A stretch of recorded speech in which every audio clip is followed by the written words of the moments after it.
I'll start in reverse order. Why now? Well, I've been trying for 3 years to do this interview. The US government prevented me from doing it by spying on my text messages and leaking them to the New York Times. And that spooked the Russian government into canceling the interview. So I've been trying to do this, but my country's intel services were working against me illegally, and that enraged me because I'm an American citizen, I'm 54, I pay my taxes, I obey the law. And there was no expectation in the America that I grew up in that my government and its intel services, NSA and CIA, which were always outwardly focused on our foreign enemies, would be turned inward against American citizens. And I'm shocked by that, and I'm infuriated by that.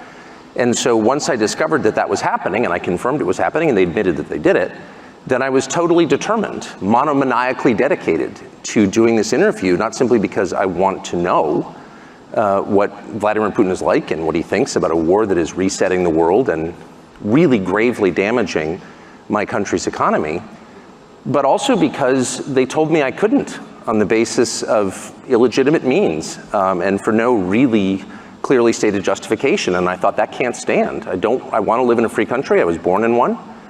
And I'm going to do whatever small thing I can do to maintain, the society that I love. You are known to be pro-Republican Party, right wing of Republican Party. This is what they claim. They said first you've been a Democrat. That's and not then true. Became a Republican. Okay. Or you are known to be pro-Trump, anti-Biden. What is truthful in this? And you went to Putin because you are pro-Trump and anti-Biden? My views are not very interesting. I'm not sure how I'd characterize them. They're changing as quickly as the world itself is changing. And as a matter of principle, I think that, that your views should change when the evidence changes, and assumptions that you had in the past are proven wrong. That has happened to me virtually every month of my life. If you pay close enough attention, you can rate your own performance, just as if you're betting on sports.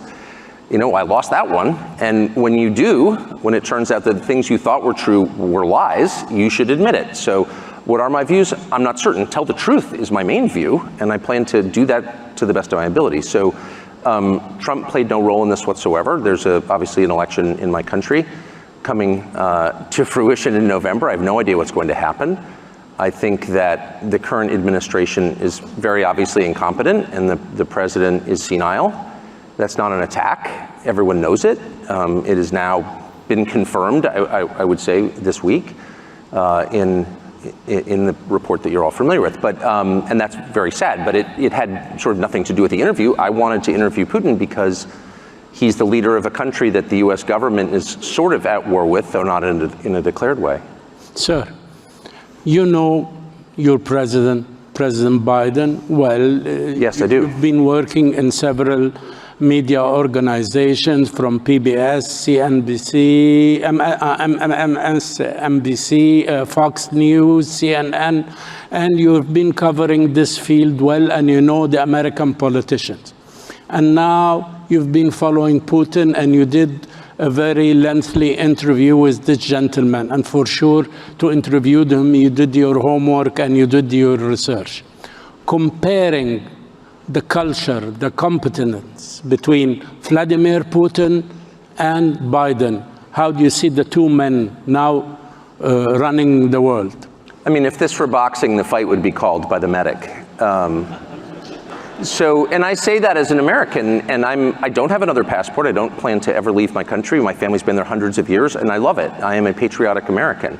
And I grieve when I see that the president is non compos mentis, and that in my country, it is considered very rude to say that. And you sort of wonder, how did you get to a place where you have an incompetent president who's driven not simply the standard of living, but life expectancy downward, and no one feels free to say that? That's not a political observation. It's a statement of fact, which is provable empirically. And the most radicalizing thing I would just say for me in the 8 days I spent in Moscow was not simply the leader of the country, who of course is impressive. It's the largest landmass in the world. And it's wildly diverse, linguistically, culturally, religiously. It's hard to run a country like that for 24 years, whether you like it or not. So an incapable person couldn't do that. He is very capable, and many of you know him and you know that. What was radicalizing, very shocking and very disturbing for me was the city of Moscow, where I'd never been, the biggest city in Europe, 13 million people. And it is so much nicer than any city in my country. I had no idea. My father spent a lot of time there in the 80s when he worked for the US government and barely had electricity. And now it is so much cleaner and safer and prettier aesthetically. Its architecture, its food, its service, than any country, city in the United States that you have to, and this is non-ideological. How did that happen? How did that happen? And at a certain point, I don't think the average person cares as much about abstractions as about the concrete reality of his life. And if you can't use your subway, for example, as many people are afraid to in New York City because it's too dangerous, you have to sort of wonder, like, isn't that the ultimate measure of leadership? And that's true, by the way, it's radicalizing for an American to go to Moscow, I didn't know that, I've learned it this week, to Singapore, to Tokyo, to Dubai and Abu Dhabi. Because these cities, no matter how we're told they're run and on what principles they're run, are wonderful places to live. That don't have rampant inflation, where you're not going to get raped. Sir, excuse me. What is that? Excuse me. Are you anti-American model? No, I am the most pro-American. So I'm 54. I was born in 1969. I grew up in a country that had cities like Moscow and Abu Dhabi and Dubai and Singapore and Tokyo. And we no longer have them. And what I have discovered is that's a voluntary choice. As inflation is, as you heard in that fascinating last panel, inflation is the product of choices made mostly by the central bank, not exclusively, but by policymakers. Crime, same. You don't have to have crime, actually. If you don't put, my children don't smoke marijuana at the breakfast table. Why? Because I won't allow them. It's very simple, it's a short conversation. No. And you can run your country the same way. We're not gonna put up with that, so don't do it, and people understand that. Filth, graffiti, Paris, one of my favorite cities, New York, one of my favorite cities, are filthy. And part of the reason they're filthy is because people spray paint obscenities on buildings and no one cleans it up. So that encourages more people to do the same. And our policymakers, for some reason, don't notice this. London, another one of my favorite cities. You see English girls begging for drugs on the sidewalk. And I thought to myself, if I'm Boris Johnson, who briefly and very badly ran that country, I would ask myself, like, wait a second, my countrymen are begging for drugs on the street. Maybe I should do something about that. But no, he'll show up and give some speech about Ukraine and how we need to send, more cluster bombs to the brave Ukrainians. What are you doing? You mentioned Ukraine.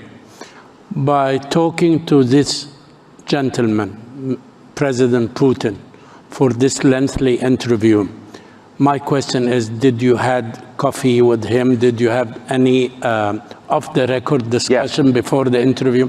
After. Did you feel during the interview or before or after that this man can make or is willing to do a historical compromise, number one, on the status of the world with the West, and number two, about Ukraine? Is he a compromiser, yes or no? Of course, right? I mean, the leaders of every country on the planet, other than maybe the United States during the unipolar period, are forced by the nature of their jobs to compromise. Compromise is part of it. That's what diplomacy is. And he's among those. His position is clearly hardening. Russia has been rebuffed by the West. I mean, Vladimir Putin, I'm not flacking for Putin. I'm an American. I'm not going to live in Russia. I don't love Vladimir Putin. I'm stating the facts. He asked Bill Clinton to join NATO. He tried to make a missile deal. He mentioned this in the interview. He did, that's correct. And he's mentioned it in other forums as well. And NATO said, no, we don't want you. Now, if the point of NATO, the point of NATO originally, of course, the post-war goal of NATO was to keep the Russians, the Soviets, from coming into Western Europe. It was a bulwark against the Russians. So if the Russians asked you to join the alliance, that would suggest you have solved the problem and you can move on to do something constructive with your life. But we refused. And so, I mean, just meditate on that. Go sit in the sauna for an hour and think about what that means. Before sitting in the sauna, a question now. Final conclusion. You think that Vladimir Putin is eager for a compromise like Yalta, Sykes-Picot, the Ottoman Empire, Sèvres agreements, any international agreement to share power and to share influence in the world with the West, if there is somebody who is willing, and Biden administration wants tension, wants war, want to exert pressure on him so that they can weaken his economy and weaken his alliance with China? This is what you are reaching from your conclusions? My conclusions are inchoate. I mean, I've been thinking about this for a couple of years. I have a whole new set of data to mull over, and I'm not a genius, so it's going to take me a while to figure out what I think. But at this stage, 4 days later, I would say, first of all, Yalta and Sykes-Picot are two of the worst agreements ever struck. So I hope whatever comes out of this is nothing like those. But first things first, Putin wants to get out of this war. He's not going to become more open to negotiation the longer this goes on. One of the things we've learned in the course of the last 2 years is that Russia's industrial capacity is a lot more profound than we thought it was. I mean, Russia's having an Russia, this country we were assured was a gas station with nuclear weapons, has a pretty easy time making missiles, rockets, and artillery shells, whereas NATO doesn't. So we should think about what that means, one. Two, the West doesn't spend any time, or our policymakers in Washington spend no time thinking about, like, what are the achievable goals here? I have heard, personally, US government officials say, well, we're just gonna have to return Crimea to Ukraine. Well, you don't need to be a Russia scholar to know that's not going to happen short of a nuclear war. That's insane, actually. So even to say something like that reveals that you are a child, you don't understand the area at all, and you have no real sense of what's possible. And so as long as our leaders, and not simply in the US, but NATO, and I really mean Germany, don't take the time to learn about what's possible, we're not gonna get anywhere. You think there is a big gap between the depths of understanding the philosophy of history between Biden and between Putin?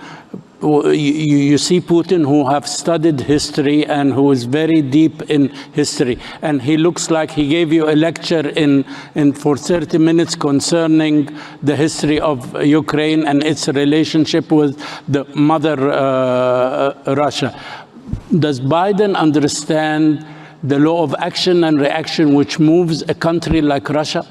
I can't overstate how incapacitated Joe Biden is. That's not an attack. That is a fact.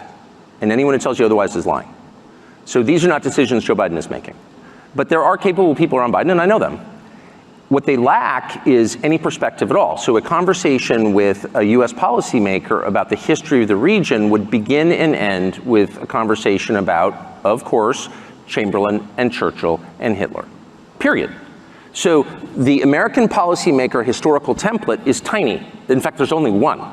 And it's a 2-year period in the late 1930s, and everything is based on that understanding of history and human nature, and that's insane.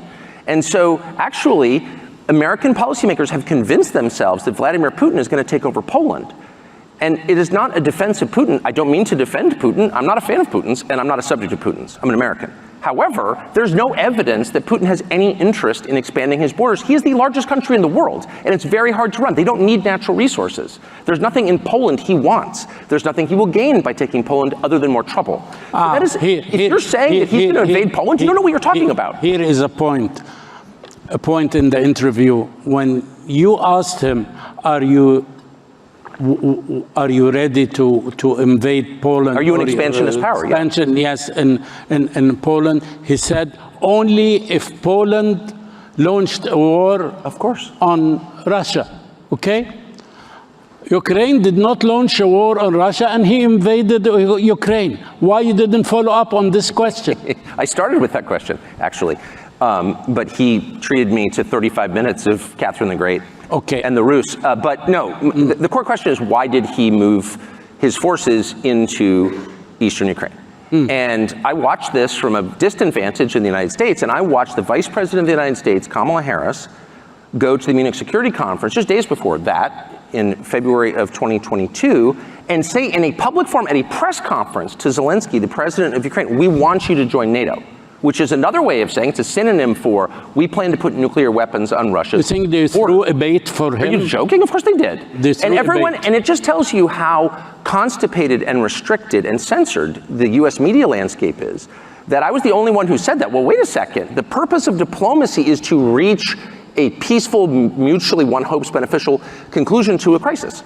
So if you're showing up voluntarily at the Munich Security Conference and saying, hey, Zelensky, why don't you allow us to put nuclear weapons on Russia's border? You're cruising for a war because you know that's the red line. Because Putin has said that, and Any close observer of the area already knows that. Now, do you have an explanation, a reasonable explanation, why there is this anti-war and this very negative remarks about this interview from a lot of your colleagues and a lot of politicians in the world? One of the ways that I think I'm different is I don't like the internet, and I haven't seen any of the reaction, and I would imagine, you know, I'm not the most popular person among my colleagues in the United States. I wouldn't have dinner with them anyway, so it's no great loss.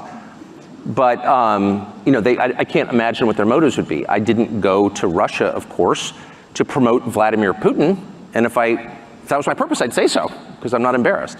I went because I felt that most Americans, in whose name all of this is being done, don't really know what's happening, and they know nothing about the guy they're supposedly at war with, unofficially. And I just felt that my job, if I have a job in this world, is to bring information to people so they can decide. And so I wanted to do the longest interview I could with Vladimir Putin that contained the most amount of Vladimir Putin talking, not me grandstanding about what a great person I am. When an American journalist interviews someone like Vladimir Putin, the whole point of the interview is to say, I'm a good person and you're not. And that interview was aimed at his colleagues in the newsrooms in the United States. I'm a good person. Why are you such a bad person? You're committing genocide. Okay. That's not fruitful, and that's certainly not my role. I care what God thinks of me, what my wife thinks of me, and what my 4 children think of me, and that's all I care about. So I don't need to prove that I'm a good person. I want to hear Vladimir Putin talk so people in my country can assess what's happening. That's it. I'll use the devil's advocate. But advocate away. Yes, okay, I'll tell you. You should challenge in the rules of an interview, and you're a master in your business. It's not for me to give you a lecture about that, but you should challenge some ideas. For instance, you didn't talk about freedom of speech in Russia. You did not talk about Navalny, about assassinations, about the restrictions on opposition in the coming elections. I didn't talk about the things that every other American media outlet talks about. Why? Exclusively. Yes, this because is my those question. are covered, and because I have spent my life talking to people who run countries in various countries and have concluded the following: that every leader kills people, including my leader. Every leader kills people. Some kill more than others. Leadership requires killing people, sorry. That's why I would want to be a leader. That press restriction is universal in the United States. I know because I've lived it. Ask my former, I've had a lot of jobs. And I've done this for 34 years and I know how it works. And there's more censorship in Russia than there is in the United States, but there's a great deal in the United States. And so, at a certain point, it's like people can decide whether they think, what countries they think are better, what systems they think are better. I just want to know what he thinks. That was the whole point. Yes, I was very surprised about an inappropriate remark. I don't think it contains any of the what you can call jaunties or niceties from Mrs. Clinton when she mentioned a phrase about you. I don't want to repeat it. Oh, you're not going to hurt my feelings, don't worry. Well, gentlemen, she called this gentleman, this honorable gentleman, that he is playing the role of a, you say it. I didn't see it. You didn't see it? She's a child, I don't listen to her. No. How's Libya doing? No. Okay. She said the useful idiot. And if you see the interview, that has nothing to do with this at all. He was trying to get a testimony about the world as Putin sees it. And this is exactly what we need to know, how this man thinks. Either you consider him an enemy, or you consider him a friend, or you consider him a dictator, but you should understand how the man thinks. Now, you put it better than I could. You just described my motive right there. Okay, sir. Now the question is, if this is that is that, as they say in the United States, and this is the power of media, and the way the media is becoming very biased in a deep state like America, where are we going in the model of democracy in the world? Media information in a free country is a counterbalance against entrenched power, and not just government power, but the economic power, business. In my country, constitutionally, it is designed to serve as a counterbalance to that. So if sources of information, media outlets align with entrenched power, then you have a powerless population, and it's totalitarian. And that is very quickly the direction the United States is headed. And I do think that technology abets this progression, and machine learning especially.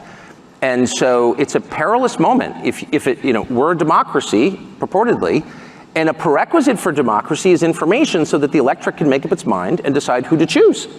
And so if you don't have access to information, you don't have democracy. And we're in this sort of weird spiral where our leaders lecture us ever more about democracy and how sacred it is, even as they choke it to death.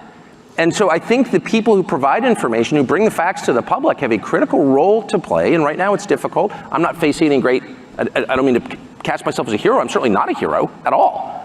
But I do think it's tougher and tougher to do that. Sir, and that means we have a greater obligation to do it. Sir, do you have an explanation till this moment, since the Gaza events took place, till now, nobody came out and said how on earth the United States of America is vetoing the stoppage of fire, how a country would veto not to continue war, how somebody is against stopping a war.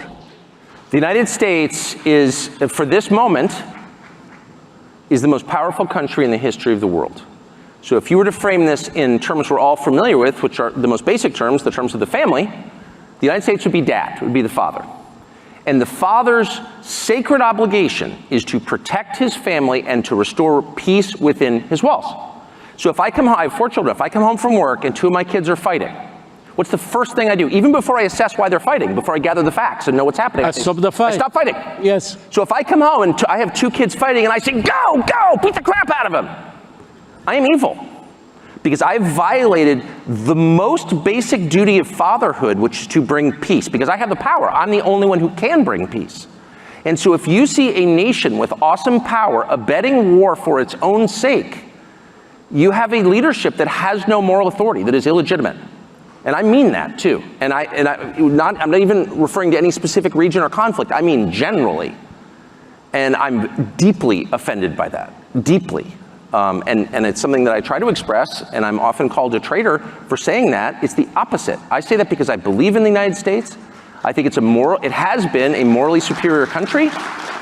And if we allow our leaders to use our power to spread destruction for its own sake, that is shameful. It's a binary, okay? It's a black and white. It's a 0 and a 1. You are either creating or you're destroying. You're improving or you're degrading. And that's how you know whether something is good or bad, whether it's virtuous or evil. If you just judge the fruits. By its fruits you will know it. And I'm very distressed and concerned that we are entering an era where this awesome force for good is instead being used for evil. 2 quick questions because I ran out of time. First question is, now in the American elections, we have probabilities. Yes. Either it's Biden and Trump, or Biden and somebody else, not Trump, or no Biden and no Trump, and circumstances or fate get us 2 different people representing Republican or Democrats. What do you think, where are we going to reach coming 19th of November? Who will be running the show? Honestly, I haven't the faintest idea. But I think there's volatility ahead in our political sphere. I mean, clearly there is, because... I like you when you said, I don't have an idea. You have this courage to say that you don't know. You were telling me this morning that one of the things which you like very much about here, our President Sheikh Mohammed bin Zayed, God bless him, when you ask him a question, if he doesn't have an answer, he tells me, actually, I don't know the answer of this question. I've never heard a leader of anything, whether it's a country or a company or a soccer team, ever in my life, in a life spent interviewing people, I've never heard a single one of them say, I don't know the answer. It's very complicated. I haven't figured it out. I've never heard anybody say that. And to me, That is the purest sign of wisdom, because wisdom grows from humility. Wisdom grows from the recognition that you are not God. And in the United States, we had a period where we were sort of, having this debate about, are some religions good and some religions bad? I'll tell you my view on it, and it's a hardened view. It's a sincere view. I divide the world not between Muslim, Jew, and Christian or Buddhist. I divide the world between people who believe they're God and people who know they're not.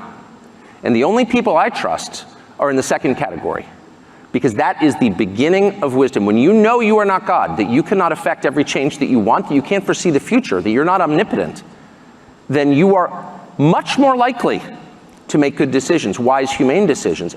By contrast, when you believe you have the power to shape the world and other people, as we were hearing this morning through biohacking, when you think you can create a better human being through technology, you're very dangerous, because you don't understand your own limits.